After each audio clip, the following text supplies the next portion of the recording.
we go. We are live. And today is a day for sure. Welcome, everybody, to Words Never Spoken, episode 6. We are taking a detour today because I feel like it. And we're going to start off with introductions. Across from me, we have Jordan. You guys remember me from last time, right? If you don't, go watch our last podcast. But here again, back again, with my opinions. That's all I got to bring. To my left. It is I, Surfboard Sasha. I'm back again. Why when you put the mic closer to your mouth, you talk quieter? I barely have a voice. Back again. It's got the new Maybach. It's backing in. And y'all know who on the other side. What's up, Tyrone? Tied up on Instagram. TYED__UP. Musician, singer, songwriter, co-host, and nice to be here as always. All that. Oh, today is a day. Y'all know me. It's your host, Austin. And today is just a day. I feel off today, but we're gonna get into it first. Though, we like to start. I previewed it a little in the post, but we're gonna start doing a new segment at the beginning of every podcast, which will be entitled, or which we're calling, "Have You Seen Me?" And so I'm gonna pass the mic to Nancy to my left, where she will highlight a missing person or count. So the person that I highlight on our social media sites, we will post a link that provides more information for the person. The person we are going to discuss today is Christian Muse. He's been missing since July 15, 2012 from the Glass Manor, Oxon Hill area. His father is a go-go musician, and nothing has changed. Nothing has moved with Christian's bank accounts. No one has seen him, and it is presumed that he's possibly dead due to him having knowledge of being exploited by adults who were part of a human trafficking ring. So that's like the most recent update, but he's been missing since July 2012. He would be 28 years old now. He's from Prince George's County. And if you have any information about his whereabouts, his family misses him terribly, you can contact PG County Crime Stoppers at 1-866-411-TIPS. Again, that is PG County Crime Stoppers at 1-866-411-TIPS. Please. It's gotta be rough. Yeah, I know. Help him be found. Yeah. I feel like I know a Muse too, like a Muse adult. I don't know if what band his father plays from. Michael Muse is his dad's name. Okay. Yeah. I can't remember the name of the band, and I'm embarrassed to say that. Okay. I think I wonder. The band really matters. I wonder if his mom is still around. They sound super familiar for some reason, and I grew up in that area. But Well, hopefully we can help find him just from highlighting him on our show, and hopefully y'all, if you have any information, y'all know where to call. Today's topic stems from the James Blake shooting, but it goes a lot deeper than that for me, because this is just one incident of hundreds this year alone. I saw a post earlier that stated that what's it been, 753 days in this year? Wait, no, 250 something days into this year, and 753 people have been murdered by police. Oh, really? Sheesh. It was only 12 days where there were no police shootings, and I believe that was during the very beginning of quarantine. So 12 days of this year, we're in August, almost in September, and somebody has been murdered by police. All but 12 days. And majority of them minorities, but not all of them. We still have people that aren't minorities. That, for example, on the BNY podcast was talked about a couple weeks ago. The gentleman who had just seen his daughter graduate and was shot in the back by police. But being a black man in this country, it's scary, to be frank. Like, I have a little brother who's 19 years old who loves his car, loves doing mods on his car, loves driving the streets, and here he is, right? Here he is now. What if he gets pulled over? What then? Like, I gotta worry about him. I got an older brother with kids in Missouri, the Midwest. What about him and his kids? He has 3 kids. What if that was him and he was in that situation? So this is like, it's beyond fathomable. Like, it doesn't make any sense at all to me, and we need change. Now, obviously, as Danny pointed out, the boycotting in the NBA is happening. Danny, I see you said boycotting doesn't make changes, education and voting does. Boycotting brings awareness. We're talking about players with millions of fans online across the world, players with money, resources, and reach into places that the average person doesn't have. And if we've seen anything, me personally anyway, have seen anything, voting doesn't necessarily solve the problem either, from what I've seen anyway. We've been voting for years now, and this year especially, seeing situations just getting even worse.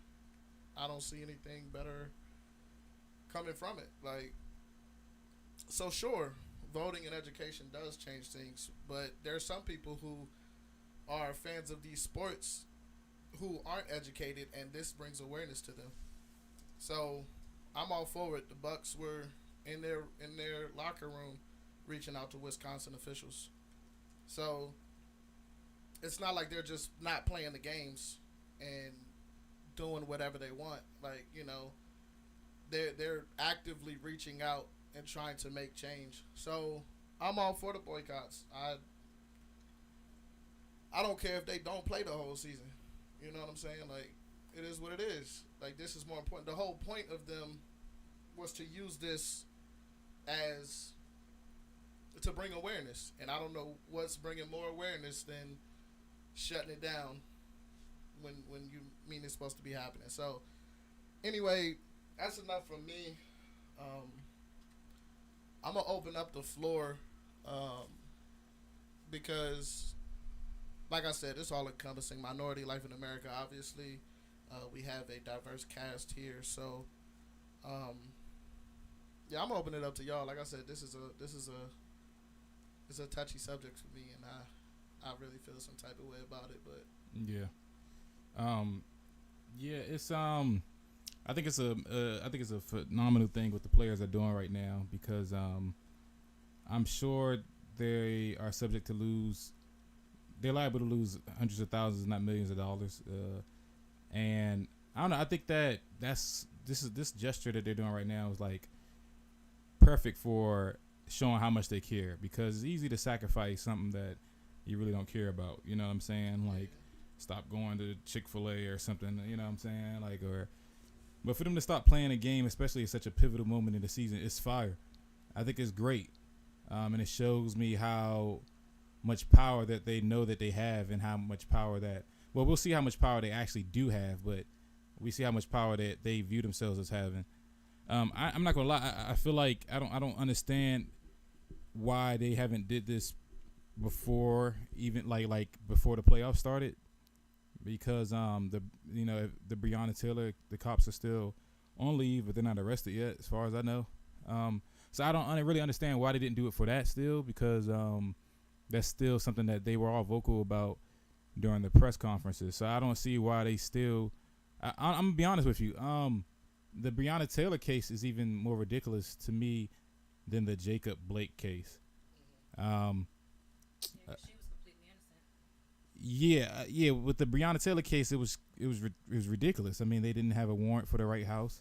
They went into the wrong house. They were shot at by a guy with a registered gun who wasn't aware who they were.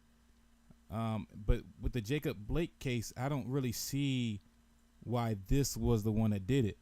But whether I agree with this being the appropriate one to do it on or not, which I really don't agree with, to be honest with you, I do want to say that I'm happy that they're using their power and doing that much to do something about it. And I'm for it.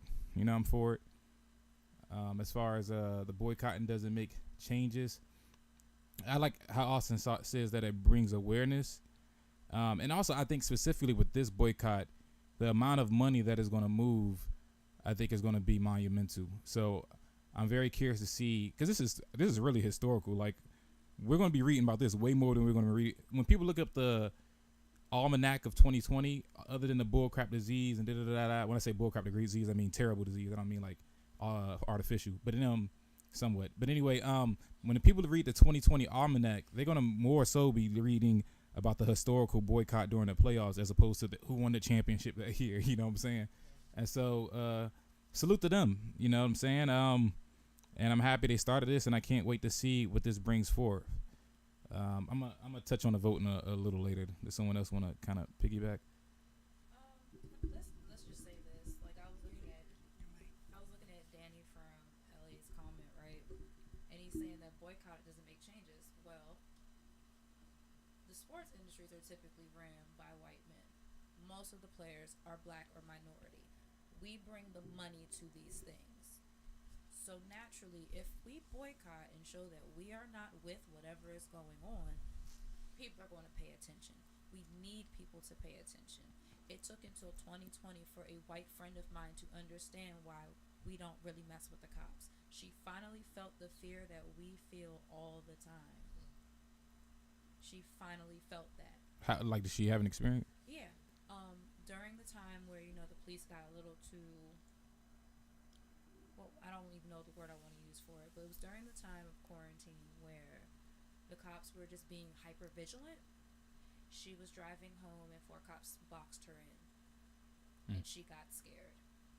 She drives a little Fiat, and she don't have no tint. She's a girl, but she finally felt what that feels like, and she was like, "Oh my God, I'm so scared." I said, "Well, that's how we feel every time we see a police officer. From the time we're children to now, and you've been on this earth 20-some years, and you never knew that." And again, I feel that with the reason why Breonna Taylor's her case isn't moving the way that it should, and the one with Jacob Blake is because Breonna Taylor's a woman. Black women are not always protected by black men. Not saying that black men do not protect black women, because there are plenty of black kings who protect us and stand for us. But as a whole, black women are looked at as like in an animalistic manner. We're not allowed to be angry. We're not allowed to have opinions because nobody wants to hear anything from the black woman. The black woman's supposed to be able to endure everything from the deadbeat baby daddy to the abusive husband to whatever society throws at her. We're not looked at as women. If anything, like this whole everyone's, let's be feminist. It doesn't work for black women at all. It does not benefit us in any way. And being that I'm Afro-Latina, I see it from both sides. It's like when I'm speaking Spanish and I'm with my Spanish family, I get a little bit more respect than when I'm with my black friends. But that's just, from my experience. And, this whole thing, I'm tired of seeing somebody being shot at, especially black men, anybody. I don't care, women, children, whatever. I'm just tired of every time I get on Twitter, somebody's dead or they're injured. Because there's a bully with a badge who's had what 6 weeks of training, and the first thing that he's like they're going to do is pull their weapon. I even saw that in a TikTok video where these kids are doing this challenge telling their parents to shut up. The dad was a cop. The first thing he did was reach for his weapon on his own child. That's crazy. Yeah. I didn't see that. I gotta check that out. That's wild. Oh yeah, you know I stay current on Twitter. That's like my daily paper. Yeah, that's wild. What's your like overall thoughts, Jordan? Well, I guess I have a special view because my mother was a cop for 10 years, and so I have had an inside look on the police department and really how police officers think. And not every police officer is a racist. Not every police officer abuses their power. And you're absolutely right. I feel as though the chiefs of police, they have a lot more to deal with than people realize. Especially with people trying to say that they want to disband the police departments in every state. And I feel like that's not really a solution because the abuse of power will just come in a different way. I feel as though black people, like some cases, I know this is really a touchy subject what I'm about to say, but Yeah. some cases of police brutality that people take and exuberate aren't really police brutality. Like, I can't really. Can you apply this to? I agree with you even in this situation. Like, because it's like, not every some police officers, yes, of course, they abuse their power, they jump the gun, they do something that they weren't trained to do, they just do it because they felt the need to do it. Now, there are some police officers that do follow training, and sadly that person does end up being killed, but it's like, you have to look at what that person did to deserve it, or not deserve it, but rather than to bring it about themselves. Like, say, like, okay, let's use Jacob Blake as an example. So now my mom has been a police officer, so I basically know the police code. I know most of the laws. I know how they're supposed to react to situations. So if they're telling someone to get on the ground, now let me start here. Say a cop pulls you over, right? So you're pulled over. They ask you for your license and registration. You know, usually that's that's usually in like your glove compartment or your console. Now, say you reach down under the seat, automatically, the cop is gonna think that you're reaching for a weapon. Like, when people have weapons in their cars, they keep them under the seat. That is a proven fact. That's a proven statistic. Every time a cop searches a car, guess where they find the gun? Under the seat or in the trunk. So, boom. That's why they might jump the gun a little bit when they see someone reaching down there, because they don't know what that person's going to do. Now, that brings me to Jacob Blake. Jacob Blake was walking away from two police officers with their guns drawn. Anyone in their right mind would have stopped and got on the ground. But no, because of Black Lives Matter and because of the confidence that this movement has given people, they believe that they don't have to listen to the police anymore. And they believe that anything the police says, like, oh, I don't gotta listen to you, you're just trying to oppress me, you're just trying to like hurt me as a person. Like, that's not the case. They're trying to protect themselves and the neighborhood because they don't know what you're gonna do. They're coming on the scene with no information. All they know is that it's rowdy, whole bunch of it doesn't even have to be black people. Like, this is what it can be with Latinos, it can be with Caucasians, it can be with any person. They don't know. They're coming on the scene with no information. So with him going to the car and literally reaching under his seat as he goes into the car, if I was a police officer, I would have believed he was reaching for a weapon also. And the fact that I don't know, if they didn't see a weapon, that didn't warrant the shots to be fired. But if they did, that would warrant it in their training. But that's where like the iffy parts come in because we Right. don't know what he was reaching for. Right. We don't know what he was doing. So, But you got to think about it. They didn't know either. Mhm. So people are really, really digging the grave for cops, and cops are digging the grave for themselves too. Yeah, they are. Just like yeah. a little background on a little deeper insight on the James Blake situation. Yeah, Jacob. Jacob Blake. Jacob Blake. I'm sorry, I keep saying that. That's like a singer. I think that's why you. Yeah, James Oh, Blake is Cause a that's singer. I ain't gonna lie. I thought of that too. Yeah, I don't know That's why. why I didn't even see the footage. I apologize, but so cops came on the scene. Jacob Blake had broken up a fight between two white women. Jacob Blake, I don't know if they knew this before they detained him, but he had an open warrant out for his arrest. I don't know if they knew that before they detained him. 'Cause I don't think they would have time to run his name. They most likely didn't because Okay, they didn't even so- know his name. Yeah. But there was a point when they arrived on scene that they had Jacob Blake detained. So how? Okay, Yeah. they lost hold of him. Yeah. He was fighting him. He walks away. He Yeah. continues to I- run away, right? Or not even run, walk away. My question is, because okay, he was fighting them. If he was fighting them, right? Mhm. Now, You have two officers against Jacob Blake, right? Okay, say You gotta he's strong, say he hold it, but we've seen bigger, stronger men than Jacob Blake be detained by two officers. you have to understand that if he was detained already and he's fighting them, they obviously see him as a threat now. He's gotten My away from question them is, if they detained him, why didn't they put cuffs on him? If because he was fighting them. Why They- didn't you they can't put subdue him?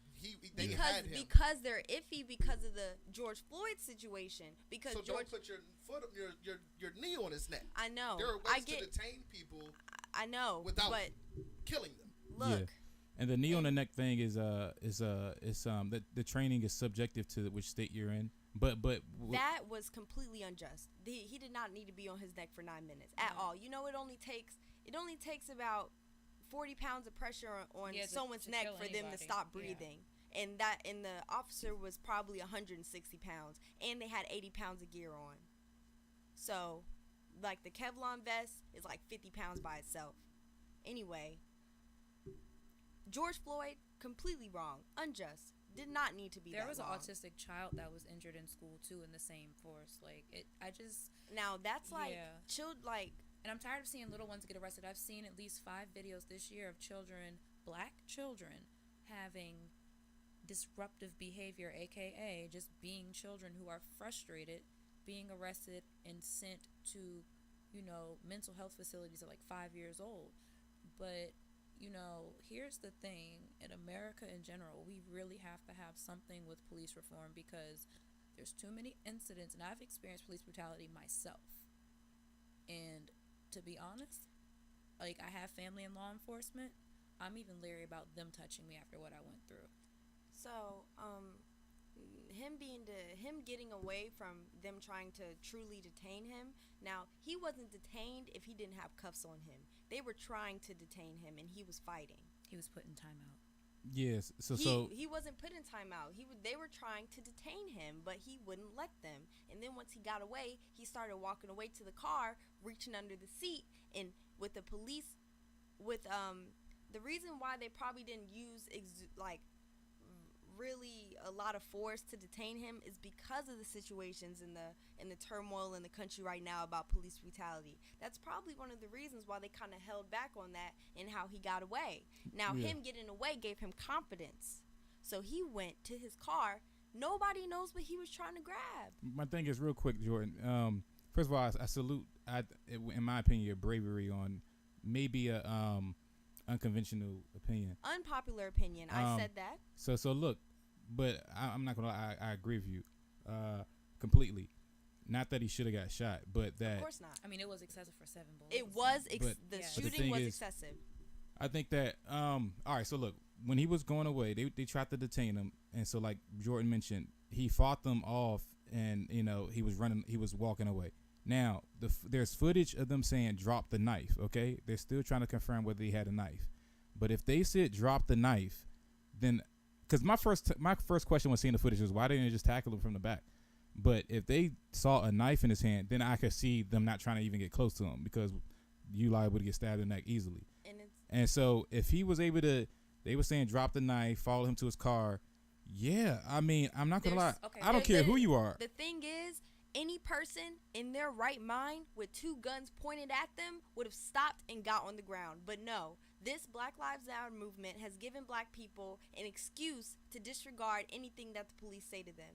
And that sometimes black people put themselves in the situations, like him fighting off the police. Why are you fighting them? Because, like, he's fighting them because the confidence of the Black Lives Matter movement, and like everybody's against the police. Nobody wants to listen to the police. Everybody is saying that the police are just bad, and ignorant people believe that every police officer is a brutalist. Well, I had to teach a 3-year-old that she can't go up to any police officer and just trust them. I mean, but also you have to look at the neighborhoods that we grow up in.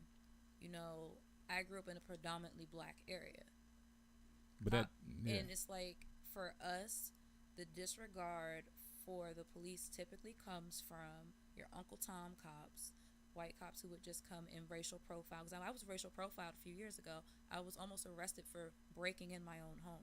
I'm saying that there are police officers right, but like I'm just saying, like, so the trust doesn't just necessarily. I mean, the distrust has already been there. It's been there since the 90s, the 80s. The police force was made to catch slaves. Right. That's where it originates from. And what was? The to police catch slaves, force was made originally to catch slaves. But with the abolishment of slavery, that didn't even stop. Some people were still slaves in the 60s because the people down south just never told them. Hold on. Check this.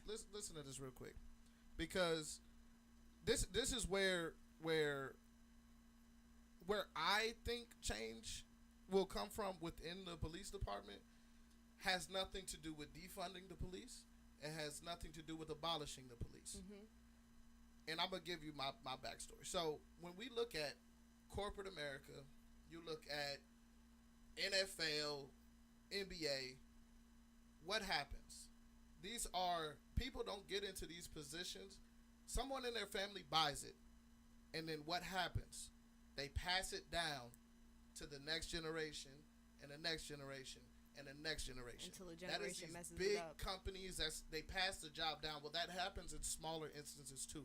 So the same way the police force was started with slave catchers, even after slavery was abolished, who were still police? The people whose parents and grandparents were slave catchers. Who did they pass their job down to? Their kids. Yeah. The change comes from, in my opinion, it would literally take black people coming together and having their kids join the police force and become the overwhelming. The Italians did it in New York. Yeah, that's what gangs were originally too. They were tired of being brutalized, beaten, and picked on by the police. So they raised a whole generation of cops. So now I don't have to worry so much about being attacked or harmed by the police because that's my dad, that's my brother, that's my cousin, that's my uncle. So I'm good. Yeah. That's what I personally feel like black people would have to come together. It's not going to happen. Yeah, but black people would have to come together and bring in a generation of children who aren't cops, not necessarily defund the police. Well, Austin, no, go ahead. So, like the whole background of gangs, it was mainly to be our own type of protection in black neighborhoods. Like a brotherhood. Right. And then what do you have in every major city? The gang task force. But you gotta understand. No, I mean, what gangs do. Yeah, no, it did get corrupt. However, the OGs that are still doing time behind things, the reason why they did this and they had that code was because they were not being protected within their communities. What came up in the streets when crack and all that was introduced, that also came from the inability to find jobs. I mean, it's all systemic. It comes from how everything was. Now, how gangs are defined now, no, it's nothing like what it was. But when these task force were created, it was to get the ones that were, really trying to do stuff in their community. Because you can get, if you didn't have money, to get school supplies, the dope man had it for you. Took care of the whole community. Yeah, and But you understand the same with the mafia. That's what I was saying. It was created because they did not feel protected, but then it gets taken down. So then what? We're kind of like, it's like we have a glass ceiling being black. We do. Yeah, that's why with like back on Austin's point, that's why like that's an aspect of the solution in my opinion, but it's a small aspect because I think that when people say or are surprised that a black person a black cop mistreats a black person, like people have to understand that it's not just the personnel within the police academy, it's the system of learning. Like, and shout out to Malcolm Gladwell from his book Blink. When they're learning in the police academy, they tend to use black figures for the negative effect when bringing up a problem. They do that in school too when they're teaching good versus bad. And people have to understand how subconsciously that affects people. You know what I'm saying? Like one thing about this dude on the internet, I barely even want to say his name, but he was a former police officer, and he was like, there are good cops and bad cops, and to an extent, yeah, I agree with him. The thing about bad cops is being a bad cop is way more dangerous and consequential than being a bad like security guard. Yeah. Like you only can do but so much as a bad security, but a bad cop could really change your life. So with that being said, he also said that the dude that handled George Floyd was just a bad cop, and if George Floyd was either white or black, he would have treated him the same way. That's what I disagree with, because with him making that statement, he doesn't understand the subconscious programming in the police academy to look at blacks as more dangerous and more threatening. That's the change that I think has to be made within. I don't agree, actually, because there are a lot of black police officers that I know personally that don't want to hurt black people. If a black police officer hurts a black person, it's because it was a reason. That black police officer wasn't looking at their skin color, they were looking at their actions. And that's why I use the word subconscious. So when something is subconscious to you, you're not aware how you feel. So let me just throw this in there for you, because I have a background in education. My first degree was in early childhood education. Did you know that teachers have to take a class on how to educate a black child because they're deemed unteachable? No. Yeah. Well, you got to understand. No, I'm just saying, just throwing that out there. Now, look, you have to understand. Now, that probably comes from black children being raised by ignorant black people. And it's been like that since before our grandparents were around. No, let me finish. We weren't allowed to be educated. Let me finish. Yep. So, look. Ignorant black people. So, where do your kids learn from? When they are born, who teaches your kids? The village does. No, your parents. I'm saying the village. That means I'm the not parents, talking about. The parents, the grandparents, the aunties, the uncles, the so village. The family. But I want to hear a point. I'll go with the parents. So the family. The family teaches the child. So say a child is deemed unteachable. Now, the habits and behaviors that the child has in the classroom stems from the home. But they do this across the board for every black child that comes in the classroom. Okay, and that's just because they've grouped everyone into one group. But I'm saying that's what I was. That's the problem. Yeah, that's exactly what we're saying. It's institutional. If honestly, if you think about it, Jordan, and again, I really don't. I don't want to be. I want Jordan to speak exactly how you feel, because I think she should. I had a lot of you saying changes when I was 25. I'm 30. So even for her to put herself out there like this, honestly, I sincerely say it's commendable. But with that being said, it's not me putting myself out there. It's just me speaking the truth, because kids, they're like, just like what have we been saying for years? A white kid isn't born racist. It comes from the parents. It comes from the family. They're teaching them that. A kid isn't born with the idea like now. Now kids are being born and parents are putting the idea in their head that they can't trust police officers. Now that's going to stick with them for the rest of their life. Why do you think so many black kids, even before this whole Black Lives Matter movement started in 2015, were saying, forget 12, man, if a police officer, there's so many people that I've talked to, and they'll be like, oh yeah, if I get pulled over, man, I ain't telling them nothing, I'm giving them a hard time. Well, guess what? That puts you're putting yourself in more danger for giving a police officer a hard time. Because guess what? I've never been brutalized by police or anything, and I've been pulled over with weed in the car. I done been pulled over with CBD, guns, like, and I've never been brutalized by police officers because of that. And you know why? Because I don't give them a hard time. If you speak to a police officer respectfully, and I know this from experience and from watching people do it. Now look, you know that there are exceptions and that there are bad cops. Exactly. But people are grouping everything together. You say that look. Together. I know, but we're no better. We're no better than them for grouping everybody together either. Wait. None of us are saying that all the cops are bad. That's not what I'm saying. No, there's definitely bad cops, but okay. So let me finish my explanation. I've done lost my train of thought now. You started with getting. It comes from the family. So you were saying that basically when I mentioned about being, I had to take a class. Unteachable, right? Yeah, but that's like them being grouped together because there are kids going into the school system. With that attitude. Yeah, because the family hasn't taken the time to really instill that, those people are really trying to help you, then you don't need, like... It's not necessarily that. The damaging issue is that majority of teachers are white. Many black children do not have a black teacher until, like, high school or middle school. I was fortunate to have one, from pre-K to 12th grade. But what I'm saying is when you take this class...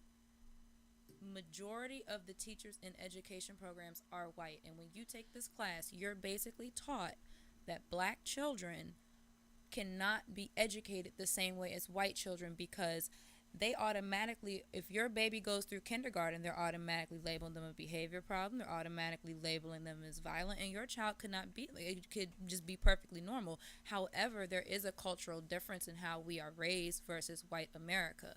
But see, it's not taught that way. They claim that's the intention, but it is not taught that way. Yeah, it's taught. You said earlier that kids are being arrested, right? What examples do kids follow? But kids have tantrums. Kids are kids. Right. You can't, a 5-year-old being arrested because they don't want to go to PE class. Again, as a teacher, you should know how to de-escalate the situation. One, for a 5-year-old, I would say, okay, in 5 minutes, we are going to transition to go to music class. Everyone needs to do the following procedure, and we'll keep it moving. That's easier to de-escalate. But if you're going to sit there and get mad at a child for having an issue transitioning to another subject because you're failing as an educator and you just resort to, lock them up, that's the problem. Okay. And that's why I left education. I saw too many kids that I used to love being a teacher. Like Austin can tell you.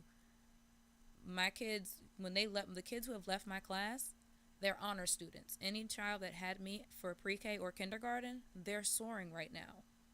But the problem in education mainly lies with the lack of support, but also the way they teach teachers to totally disregard black children and treat them as criminals. And then when you look at how we're treated in society, we're the ones followed around in the stores. Can't go to the beauty supply without saying, you need help, and you can honestly just be reading a label on the box. Yeah, I mean, so wait, them asking you if you need help is... But no, they're taught, and I when I worked in retail, watch them. I'm like, because they're black, well, they look a little suspicious. We're automatically like this. Where I used to work at when I did retail briefly, this is what they teach people, and no matter what I do to any white person, I cannot change their mind about what society has taught them in general. Yeah, and that's why it's ingrained in us. Honestly, it makes it's the same with black people. I get where you're coming from. I think I missed. I thought you were talking about black people. No, she just said that white people are taught, and like you can't change the way a white person was taught. But it was the same. I'm saying like even. Okay. I'm I see what you're saying. With one person, but I mean you have to look at the majority versus the minority. Now we're the majority, and they're getting to be the minority. Yeah, I mean, if you step back and think about it, honestly, it makes sense. Like the system makes sense if you think about where we started in America, man. Like we started behind. We started hundreds of years behind, and so it led to this attitude of F12 because of their attitude towards us. And that's statistically speaking. Like it's honestly it's been ingrained with us because it doesn't make logical sense to trust them because statistically they punish us more. Yep. We can get charged for the same crime. We'll do more time statistically. All right. We won't get hired for. submit the same job applications. There's been studies done. Submit the same job applications, change the name to a black name, change it. The white name will get called 4 to 12 times more. Yeah, that's what my mom gave me, a very Caucasian sounding name. So it's a continuous game of catch up. You know what I'm saying? That's why, honestly, I think, and I could be wrong because I'm not white, but I think white people are grown up to trust the cops, and I think black people aren't. Because but society was why. built. Society was built for them. Now look, there are different society, like just like black people. There are ignorant black people, and then there are educated black people. There are ignorant white people and educated white people. Like, for a lack of better, well, not lack of better words, but a common name used for uneducated white people is like white trash or trailer park trash. Yeah, there's like, levels on both sides. There's exactly. But the difference is whites are going to stick together regardless if they're trailer park trash or like. But my point for saying that is that trailer park trash are. They get profiled also like black people. Like, they look at trailer park trash as, watch them. They look like, there's white people that look like that too. That's a good question. Yeah, that's true. No, that's true. And I agree with you. But, and so this is where I come from when you make your points, because I understand your points and I don't necessarily disagree with them, but I feel like, and you can correct me if I'm wrong, but when you're speaking on them, it sounds like it's sounding to me that you're saying that the ignorant black people are the majority, or that most are, and that's not the case. I didn't say that. I know you didn't. I'm saying what it sounded like to me. That's all I said. You said, I said, correct me if I'm wrong. Guys, what I heard. Guys that are watching this podcast, what I say, there's no double meaning in what I say. What I said it, and I'll say it again. There's no double meaning. I didn't mean it in any type of way. What I said is what I meant. So don't assume as to what you think I meant. I meant what I said. Nobody's assuming anything. That's why I said it to you. Correct me if I'm wrong. So don't get offensive. No, I'm simply I'm not saying, getting offended. I'm simply saying correcting you. What I'm hearing. I'm correcting you. When it's because the issue is like we've all said, it's bigger than one incident. It's bigger than one thing. We have to look at history, and shout out to Trevor, because he gonna love that I said this, even though I don't. Is that like his motto? But you have to look at history, unless you want to commit the same mistakes again in the future. I feel like we are looking at history. We have to understand where things come from, the origin of things, to understand why they are what they are today. And we can't ignore it in our speaking about it. We can't say things like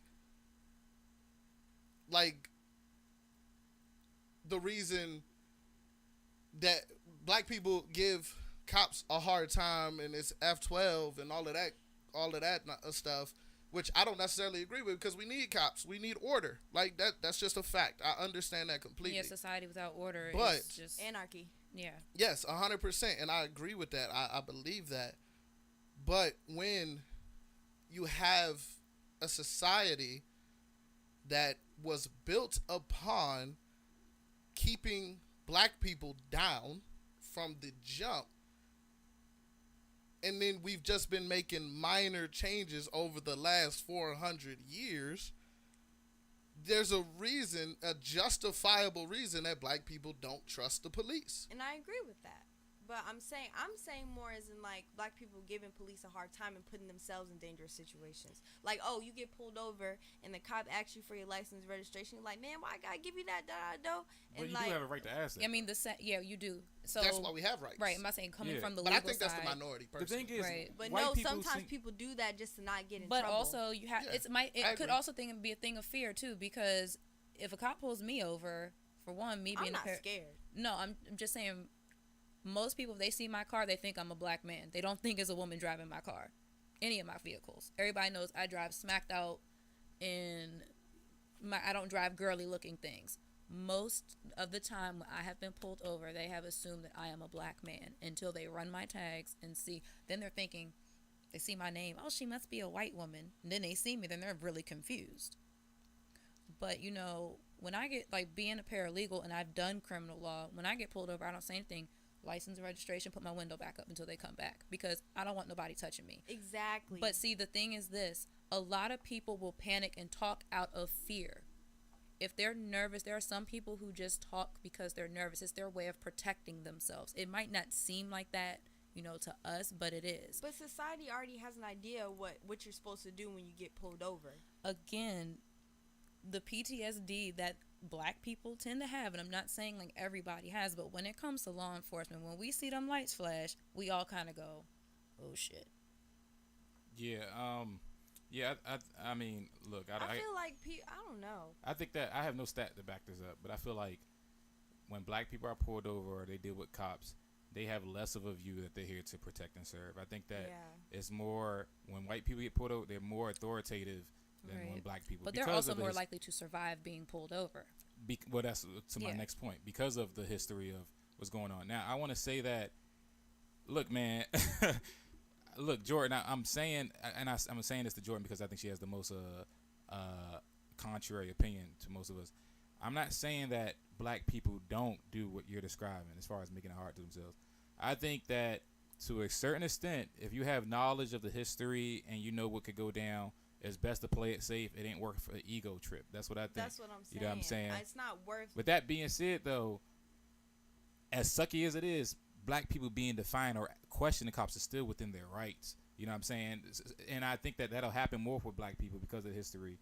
But if this more within their rights, then cops should comply to what they signed up for. You know what I'm saying? And now that might be cops should get paid more. Maybe. I mean, I know that's opposite to the rhetoric going on right now. You know what I'm saying? Because that's a hard job. But yeah, I do think that because of the knowledge that black people know, if they don't know, they should get educated. They should act accordingly.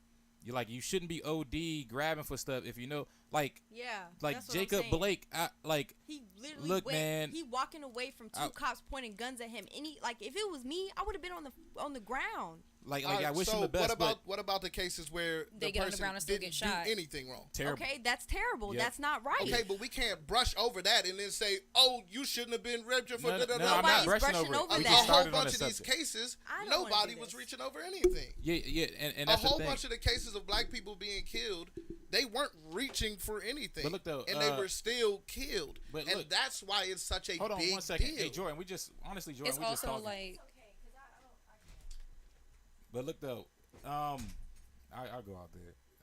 You don't need to continue because I'm sorry, she's taking it. I think really she might be taking news. it a little too personal. It's like we need her mind. Like you know what I'm saying. My goddaughter. I'm sorry. I just got a picture of my goddaughter. I sent her a blanket with her name on it, and her name is Penelope. God, mommy, love you. Yeah. We just need a little bit of positivity at that moment. So oh her my blanket goodness. has her How name old is she? on She's cute. She's 5 months. She's 3 months old. Okay. Yes. Okay. I'll be back. I promise I'll be back in like 2. So now that it's just me and Austin for a moment. Look, I'm coming at it this way, and I feel like if you can't have this conversation, I don't see what it is. But listen, my thing is this right here. If we're going to harp on Jacob Blake's criminal record, if we're going to harp on Jacob Blake running away from cops and reaching for a gun, then let's harp on the police officers who killed Philando Castile, Tamir Rice, who told the cop, I have a legal firearm, and the cop killed him anyway. Let's talk about Alton Sterling. Let's talk about Tamir Rice. Let's talk about so many man, names. and I can't even remember the name of the young autistic kid who was just walking home. Like, if we're gonna harp on one incident, this most recent incident, and the criminal record or the actions with it, let's talk about all the times where that wasn't the case. We can't just sit on a singular mindset on these things. So just like, when the cops come to a scene and, they're supposed to assess the scene. Well, when they come to us, we don't know what they're assessing. And if a cop comes up to me, I'm going to be looking like a deer in headlights because, one, why are you talking to me? Because I'm not doing nothing. At least I don't think I am. And two, what did I do? And what are you going to do? Because the incident that happened with me in 2011, so there was a white officer. He was driving behind me as I'm coming down Billingsley Road. We're in Charles County. Yeah. And I pull up into my neighborhood. I notice there's cops behind me, and it's Memorial Day weekend. So I'm like, you know what? It's 2 o'clock in the morning. I'm coming home from my cousin's house. We did a graduation party. I'm just driving home minding my business. Next thing I know, he's flashing his lights on me as I'm trying to park. So I just stop because I don't know what he wants. And he gets out the car, pulls his weapon. Get out the car, get out the car. And I'm like, why? What did I do? What are you doing? There's a robbery over here, and there's nothing going on in my neighborhood. So I'm screaming for my mom. My mom comes outside. And suddenly the officer stops because he thought I was a black man, for one. I don't know. I don't look like no man, but I don't understand how he thought that. He thought I was a black man, for one. You hopping on? For a second. Hey, fam. Hey. Welcome. Welcome, Manny. So I want to just finish it before we have Manny come in. So. What y'all do to that girl? Disagreed. Yeah. So basically, having that experience where this cop was assuming that I was part of a robbery that didn't even happen in my neighborhood, and to be told that, I was potentially going to be under arrest, and then it's going to tell me, you don't even live over here. I'm like, yes, I do. I pay rent. I've had 4 police officers when I have been in my own neighborhood since 2011 tell me, do you live here? Because you look like you don't. I could be getting the mail. It might be underneath the rug by your feet. Nope. You can hear us? In 1 year, we going to make it work. All right, man. We good? Yeah. All right. We Gucci? So, I was trying to keep up outside. I don't hope I didn't interject at the wrong time. No, come on. Yeah, so. You're always welcome. Yes. I'm Manny. First time listener. Liar. Nah. I can understand why she got charged in the situation as far as being upset. Her mother was a police officer. And she doesn't know it, but it's a lot to learn about the situation and how things go. And she has to understand we're not generalizing everyone. Yeah, and she also has the same life experiences. That's we're older than her. Yeah, real. Yeah, so we get that. So I had a little chat with her, but she had calmed down. But yeah, it's just that I think that it's just that she happens to be one of the only ones and the youngest ones with a different viewpoint. Yeah, and I don't think she thinks that she's conveying her view clear. I think we getting it. I'm holding back a lot of objections to what she's saying. But this was a tough subject for her coming down when I told her this is what we're when we're talking. This is the topic, and she really didn't really want to go there. But she's learning, she's evolving, she will overcome. Yeah, and I don't want her to change her opinions. But she should respect. I think we let her. Yeah, I think we let her talk a good amount, and I'm not saying that in a woman demeaning way. I'm saying just to express herself. Your words are always off. So, she's always. So I told her outside, and I don't want to be talking back. I'm not saying anything negative, but I said once Austin finished his point, because that's not me. Then you rebuttal that point, and that's the epitome of a podcast. It's okay. She's when your emotions get involved. We love her though. Yeah, she's it was from here. And she felt, and even then the overall subject of the podcast in general, it's different. This is different. It's different than what we're talking about tonight, and it's just hard for all of us to digest. Yeah, my uncle was I have one that's a corrections officer, and I have 3 of my uncles were they were police officers in Calvert County. So trust me, I get it because I can look at them beyond their badge. Uncle Ray, Uncle Barry, Uncle Allen, rest in peace. They're my uncles first. Yeah. But did it scare me just this much knowing that they carry guns and they'd be at a family function just stopping in, and I'm like, it puts you off a little bit. But my grandmother, she kind of has the same viewpoint as Jordan, and she's like, those are my brothers. But I'm like, no. I love your brothers, but you know, they still get a certain mentality over the years. I get it though. My thing is though, like, cause we talking about like the ingrained thought in black kids' minds that they can't trust the police. We're talking about the fact that there's been so much police brutality, and at the same time, we're acknowledging that not every cop is bad. Right. I literally came out and said I don't think the cops should be defunded or necessarily. I don't think it's get do away with them. No, I personally believe that black people need to come together and raise more black cops and be the overwhelming force. I don't believe black people are the overwhelming force. We should. History shows the Italians did it successfully. They the Jews raised even their came kids to be cops, and they had less to worry about. That's why the mafia ran so well so long, and it took the FBI to come in and stop them.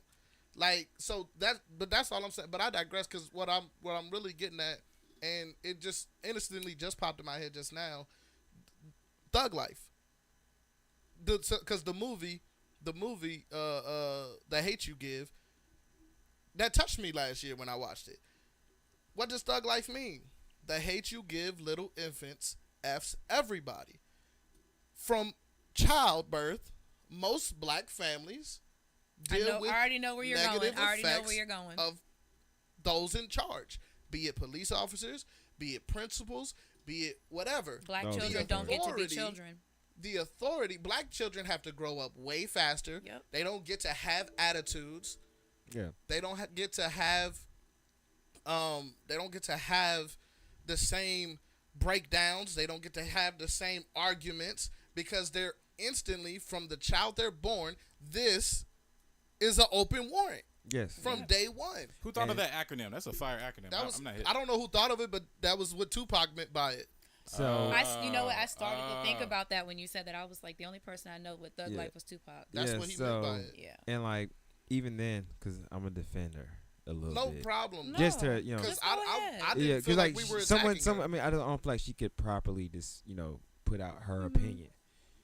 Like, in our family, you know, because that's my niece. Yeah. We don't let you. Our goal is to not let you see any of. And you know what? I started to think that I was like, she hasn't seen. She hasn't seen. Yeah. We don't let her see it. And now she's seen. She's seen bits. Yeah. She's seen stuff. But she hasn't seen. She hasn't seen. We had a when you sent me the topic. I told her the topic, and we talked about it on the way down. And I was like, well, I can't. And then we tried to go back and forth about the little thing, and I'm like, you really should like. Like the reason why, just trying to rope her in to be all in, to be comfortable through the pod, and it's learning. Y'all hang with us, man. You know, but I really do commend you, Manny, and love you for being a great uncle, because I do the same thing with my nieces and nephews. Like, I don't have a problem breaking things down for them, but you know, when she was speaking, and I was just thinking to myself, I'm like, she really hasn't, you know, and I can't. We all have different life experiences, and I'm just like, she really hasn't seen the things that, you know, some of us have seen, and she hasn't seen the things that I've seen. I told her it's a learning curve, honestly, and then it's trying to bridge the generation. She's not even her final form yet, and she's going to be awesome. And bridging the generations, and I really want to. I don't want her to find, as her uncle. I still don't want her to find out. What's going on? Our job as the generation before is to make sure they don't see it. They should know it exists, but they don't see it. So like, for this topic, the vast majority of minorities see it every day. So like, and if it might have been displayed to her, but probably in a very small rose-colored way. And she doesn't, and she really doesn't understand that. Now, don't get her twisted. Now, my niece is smart.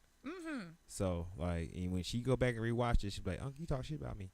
No, she's a brilliant girl, and that's why I was like, when she stopped, she wouldn't have been asked to be here.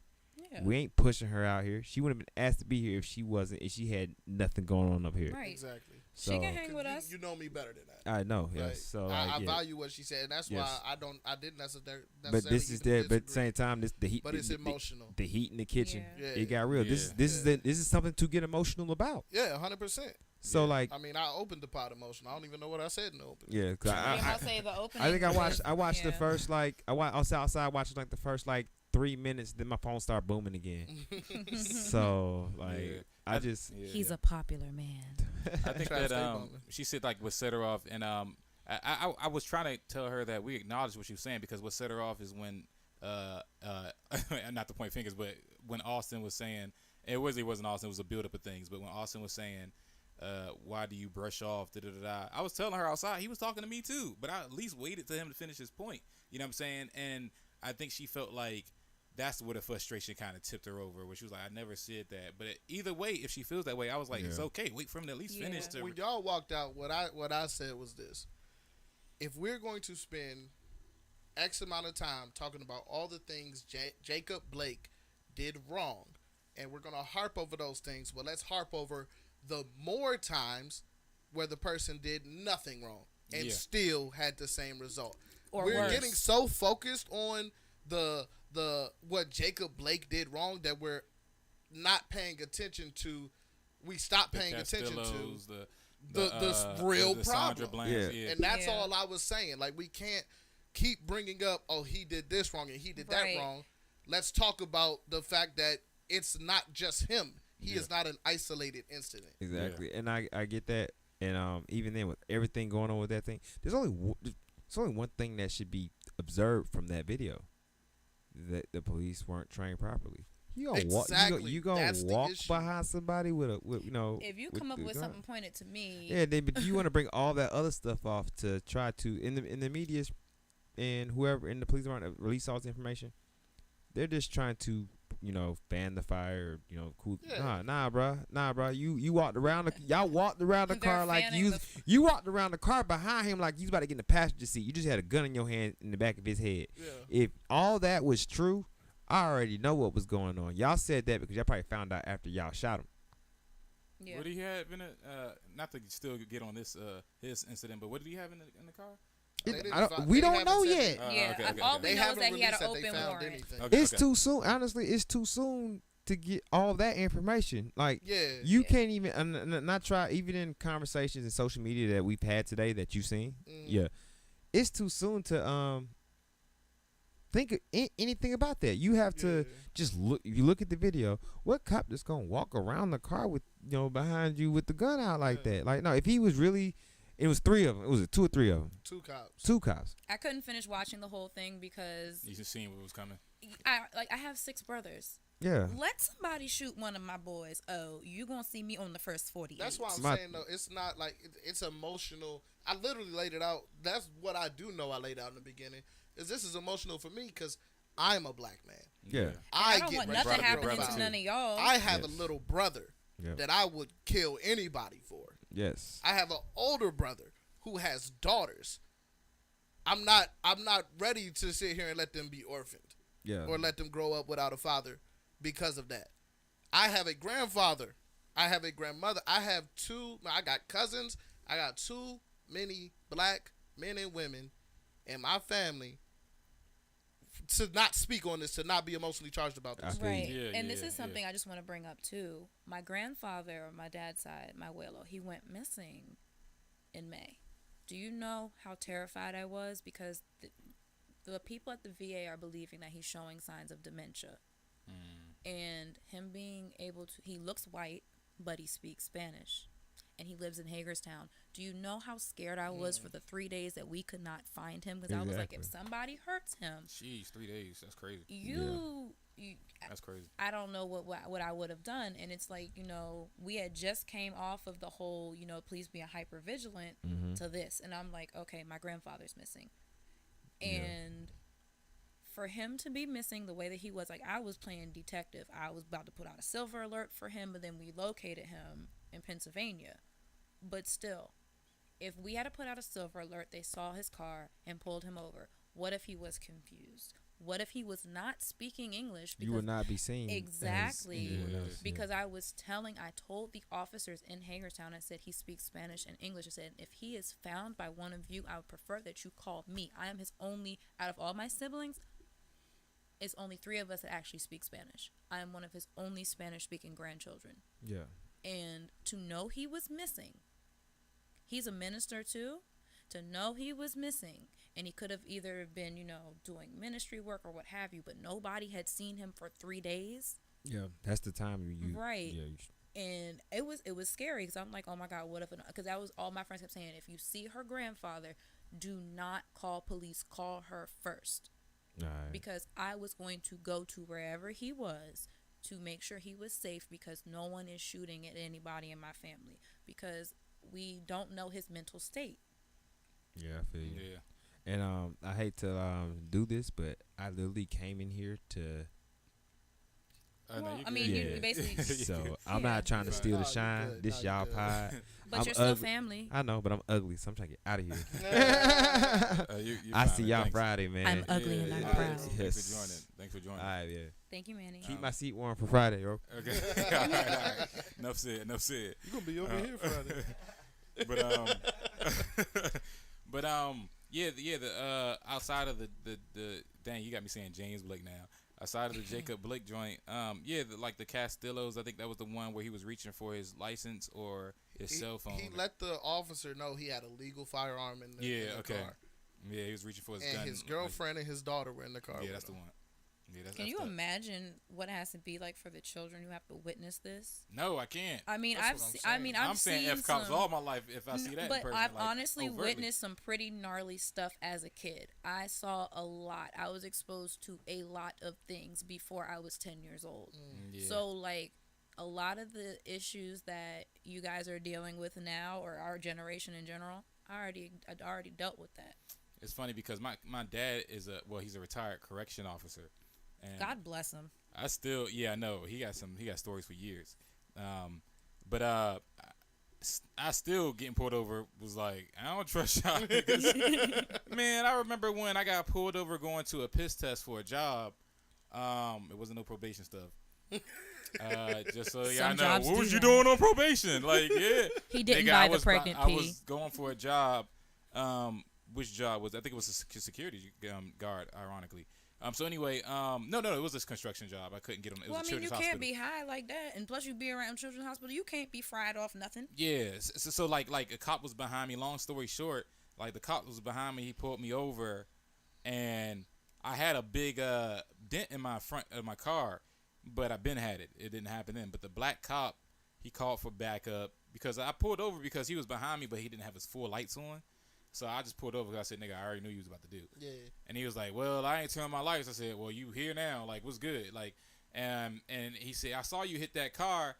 And I was like, dang, that was so surprising to me. It was so surprising. And he didn't say that until it was an Asian guy that pulled a gun on me right away. Hopped the fence, pulled out a gun on me. It was the first time that ever happened to me. I was like, oh, this is kind of real. You're like, you know what I'm saying? I was when you're processing 18. It, yeah. Yeah, I was like, oh, this kind of real. And then the black cop lying to me. I remember afterwards when the black cop was lying, saying he hit that car. The Asian boy had his gun pointed at me. And then I said, look, I'm just letting y'all right now. I don't. What do you say when you don't want to? You say I'm not with any seizures or whatever the word is in here. And they was like, oh, what are you, some effing street lawyer or something? And I was so pissed, man, because they held me there. You didn't want them to search and seize. Yeah. I said, I don't comply to any. I forgot the word. Then it was so embarrassing. I don't consent to search and seize. Yeah, I don't consent to search. Yeah. And then my boss, one white, one black, come out because he pulled me over right before I hit the drug spot, the drug test spot. Yeah. And they just seeing that was so embarrassing to me. I'm a new cat going to a new job site. Yeah. The white dude and the black was like, "What's going on, dude?" And I was like, "Yeah, I ain't gonna believe this." Yeah. But I didn't want to say anything because I didn't want to. This was 12 years ago for you. Yeah, this was not like it's not like the 2020 climate where people are gonna jump up and stand in for you. They want to know, hey, what's going on? Yeah, exactly. The first thing that popped in their mind is, what did he do? And I was just like, bruh. And so then I was hot. I'm not gonna lie to you, I was hot. But y'all not gonna believe I was hot because it was wintertime. But I had the heat blasting and I had a thick jacket on. And so I would start going like that. They said, "What are you doing? What are you doing?" But he already had the gun. I'm sweating. I was like, "Oh, I'm slow as a mug." My bad. So anyway, after that day, I went to YouTube. I was on YouTube for like 4 to 8 hours, watching like what to say to cops, what's your rights. And I was like, man, these niggas ain't gonna get me again. Even though I found out before when I was in doing Uber, this is when I found out how the system works. I think you brought it up earlier, how things are like effed up on a major scale and it comes to a micro scale too. This is the first time I learned this is when I did Uber in Southern Maryland. I'm talking about Lusby in California, Maryland. My dad lives in Lusby. Oh, really? Yeah. Yeah, it's a cool, chill area. It's far. But yeah, it's like when Superman talks about the isolated area, he's talking about that joint. It's just away from everything. Anyway, I quit my construction job and I was like, I don't got nothing to do. I'm gonna do Uber, and I got pulled over while having a white dude. This is 2 different instances. I'm not lie to you not. Pulled over to white passenger in the back. I don't know what the F happened. The cop, first time the dude was drunk, I was taking him home. The white cop said, "Hey, what's going on, man?" I said, "Nothing, just taking this dude home." And he said to the dude, "You all right?" The guy in the back was like, "Yeah." And he just left. The cop just left. And I said, "You know him?" But they'll do that. And he said, "Dude, I didn't know that guy." He was as surprised as me. Yeah, said, they'll "Dude, do that. That was the first one. The second one, kids. 2 kids I had. One in my passenger, one in the back. Cop comes. "Hey, what's good, man? What's up, dude?" Mine used a small town. So I said, "Oh, they know each other." Not only they knew each other, that was his uncle. That was his uncle's boss. And that's the only way we got away because I was in the wrong. I made it, and I was like, "Oh, I get it." So just like you mentioned, people pass it down to generations. They just have the leg up on that. Exactly. So because they know people who know people who know people. And exactly, and that happens in the judicial system. They have people. Oh yeah, I have friends in very high places. In high places, and they it's easier for them. So if you guys didn't know this about my family, and I probably mentioned this before, the Bourne wing in the PG County Courthouse is named after my cousin Franklin Bourne. He was the first black judge to sit on the circuit for the circuit court for PG County. Oh, really? And out in Frederick, the very first black hospital was built by one of my cousins as well, and his daughter was the first black pediatrician in Frederick, Maryland. So like I be having connections. That's why I tell people I have friends in high places. Yeah. But if you don't have those connections, you're kind of screwed. Yeah, and like I'm glad you brought that up because it can happen for black people too, but it's just not as often. Obviously, because of the population, it is what it is. Yeah. 12%, 13%. Even if they are suppressing that, and it's 23%, it's still a quarter. I was about to say, I think it's higher. I think it's higher. Suppressing it. I think black people don't do the census. Don't do the census. That's I believe that too. But with that being said, that was my experience when I first was getting I was in a case when I was 19, and it got amended to like some assault charge. It was really some semi-wild stuff, but it got amended. So anyway, my lawyer saw the judge, and right away, and I'm glad that I remember not to say his name. Yeah. Right away, he said, "Oh, we're good." And I was like, "Why you say that?" He said, "I used to date her." He said, "We're good. I treated her good. We're good. We ended off perfect." Yeah. And I was like, "You got to be effing kidding me." No, seriously, lawyers be sleeping with judges. They be sleeping with the clerks. Yeah, and even to prove that his case more, he called her by her first name and made a mistake, and then said, "Oh, I mean, Your Honor." And then we was out of there in 5 minutes, man. Yeah. I was like, "Oh." But that's what I mean, and that's what I basically am saying with everything that I'm saying. Like out here, like, bro, I'm not talking out the side of my neck. I've seen it just like you have. I know how it works. Yeah. Like, so let's bring this up because me and Austin know about this, and it just came to my mind when he was talking about the assault charge. Remember what they did when we were in 10th grade? You got in a fight, even if you were getting jumped, you got that automatic 10 and assault charge. Oh yeah. What happened? Oh, Say it again. If you got in a fight, and I think it still goes on in Charles County Public Schools, if you get in a fight, you get an automatic 10-day suspension and a second-degree assault charge, even if you got, you got washed. So a girl got jumped.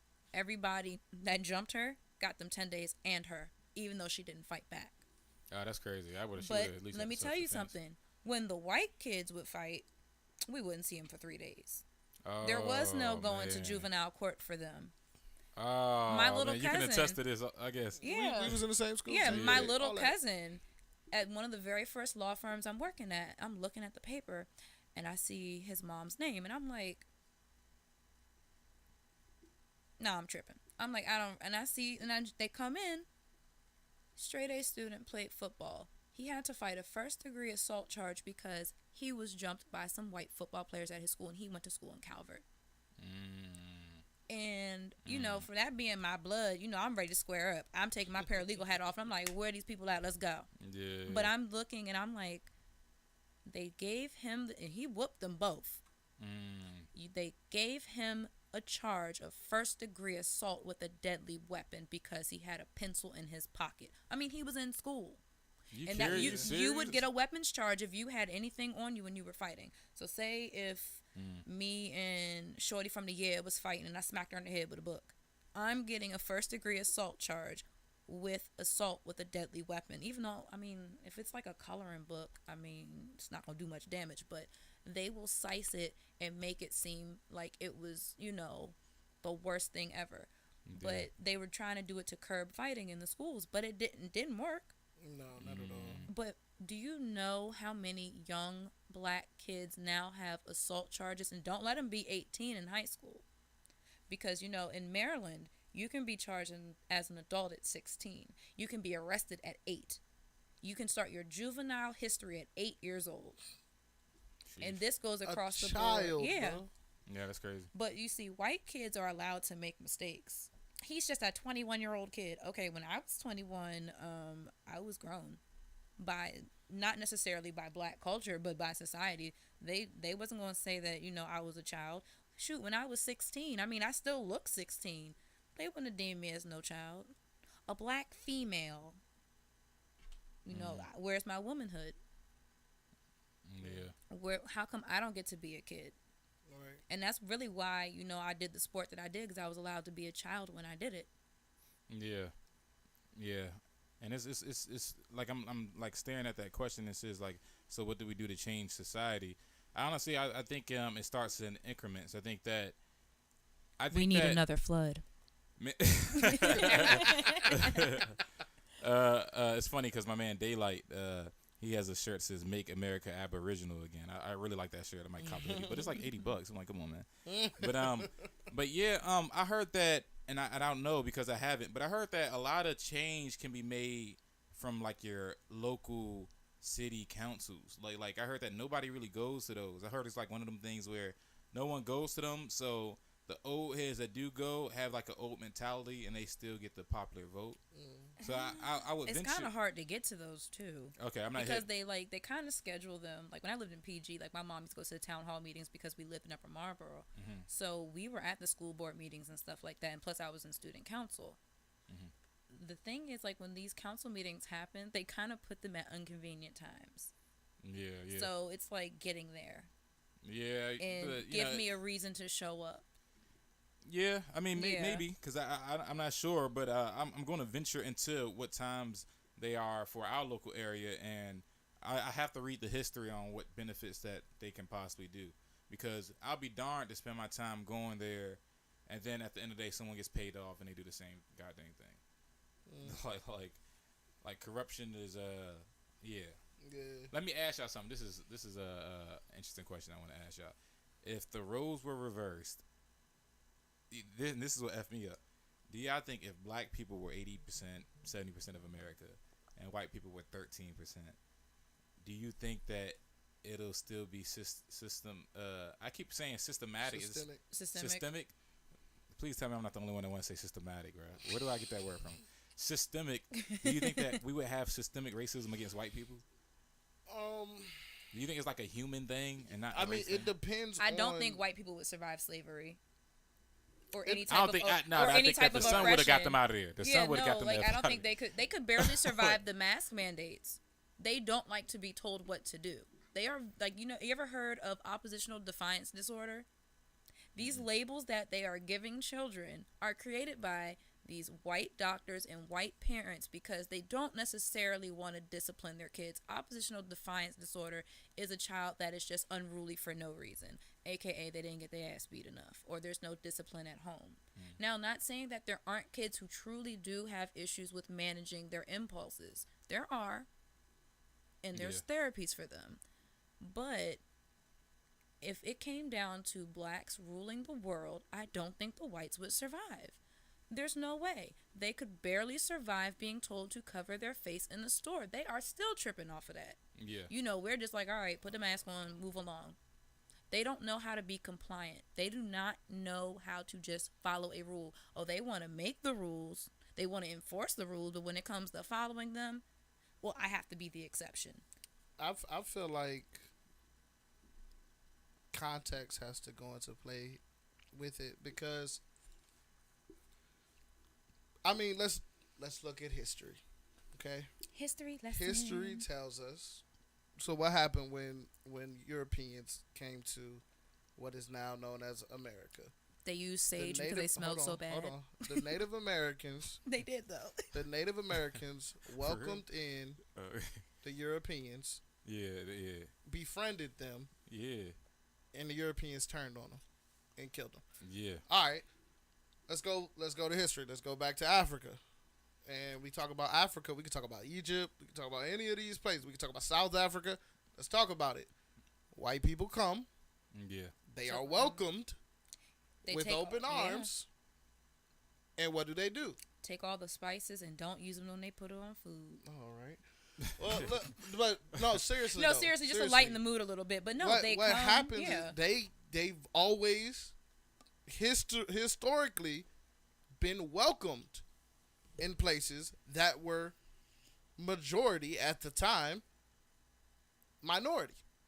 What's minority today was the majority in the places they first went to, and they incited violence against those people. Yeah, they brought their diseases over, but I mean that's when you coming from a foreign. I mean it's gonna happen. Right, but right. my thing is, they have always through violence tried to take over wherever they went. Yeah. What's the line from Pocahontas? What the chief said? I don't remember. I don't know, but I want to see that movie again. Yeah, I think he said these white men are dangerous, and I mean, when you look at what they've done, us that. I'm just a little scared. You know, if Billy gets a little too close. This is the thing, and this is the thing too, though. Like, because there's gonna be that person that says not all are. We know that's not the point. Yeah, and yeah. I mean, with that being said, like, well, a lot of the Europeans, they got a lot of the West African leaders to talk to the people to become slaves, but they did trick them as far as the conditions. Like, they didn't describe them as inhumane. Then they came back and tricked them some more. It was like on the Hunger Games when they asked for everybody as a representative to the district or whatever. They I remember speaking to a sister from Cameroon. I was like, what do y'all get taught in your history books? And she was like, well, yeah, we was told that there was some corrupt people that the Europeans paid off to convince the people to, go on a slave ship. You know what I'm saying? My thing is that I think that this is our problem, and I think that we should fight. I think that when I say this is our problem, I say racism. This is our problem as Americans, and we should fight for equality until we die. And I think overseas they have a different problem. I think it's ingrained in human nature to show some type of segregation. I really do believe that. It's unfortunate that this is our issue here. I don't think we should recognize that, but I do think that history has shown, and history still shows today, that there's segregation on many levels. You know what I'm saying? But it sucks though, because over here, man, is what we have to deal with. And yeah, man, that's so. Pretty much So it. here's my thing with it, right? And maybe this will answer your question. If the roles were reversed, would there be systematic racism? Black people's violence in this country has always stemmed from what black people's violence against white people, against the system, in the majorities in this situation. The fighting back has always. Oh, I just gave it away. It's always stemmed from what though? Racism, yeah. It's Oppression, violence. Black people have always fought back. Yeah. They didn't start the fight. Back. Yeah. They didn't start the fight.